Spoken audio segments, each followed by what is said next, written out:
রামপুরহাটে আদিবাসী ছাত্রী খুনে উত্তাল রামপুরহাট। সপ্তম শ্রেণীর ছাত্রীকে খুনের ঘটনায় স্কুলের প্রধান শিক্ষক সন্দীপ শাহকে পুলিশের সামনেই মারধর বিক্ষোভকারীদের। সেই ছবি আপনারা দেখছেন। রীতিমতো উত্তাল অবস্থা রামপুরহাটে। পরে পুলিশ ওই শিক্ষককে উদ্ধার করে নিয়ে যায়। আর স্কুলের সামনে রামপুরহাট দুমকা রাস্তা অবরোধ বিক্ষোভকারীদের।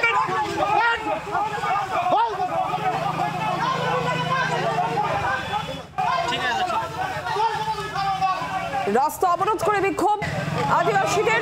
রামপুরহাট দুমকা রাস্তা অবরোধ করে বিক্ষোভ স্কুলের সামনের এই রাস্তা। সপ্তম শ্রেণীর ছাত্রীকে খুনের ঘটনায় স্কুলের প্রধান শিক্ষক সন্দীপ শাহকে পুলিশের সামনেই মারধর বিক্ষোভকারীদের। উত্তাল রামপুরহাট।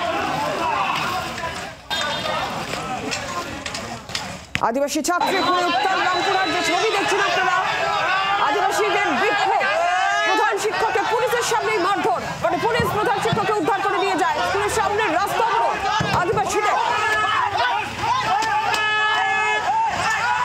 পুলিশের গাড়ি আটকেও বিক্ষোভ।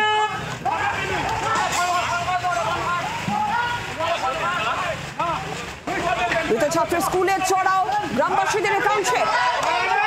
তুলকালাম পরিস্থিতি রামপুরহাটে। প্রসেনজিৎ বালকার রয়েছেন টেলিফোন লাইনে প্রতিনিধি। প্রসেনজিৎ, কি অবস্থা এখন, কি জানা যাচ্ছে, কি অবস্থা?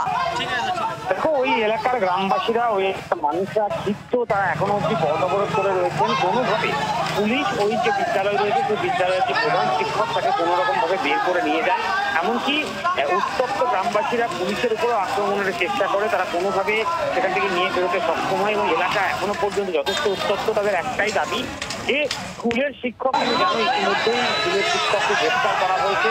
তাকে কোর্টে তোলা হয়েছিল গতকালকে এবং একজন ছাত্রীকে হত্যা করার মতো ঘটনা ঘটেছে নৃশংসভাবে বলা যেতে পারে। আগে থেকে তাকে বিভিন্নভাবে কুপ্রস্তাব দেওয়া হচ্ছে, তারপরে তার পচা কলা দেহ উদ্ধার। এই ঘটনায় ওই এলাকার মানুষরা ক্ষিপ্ত।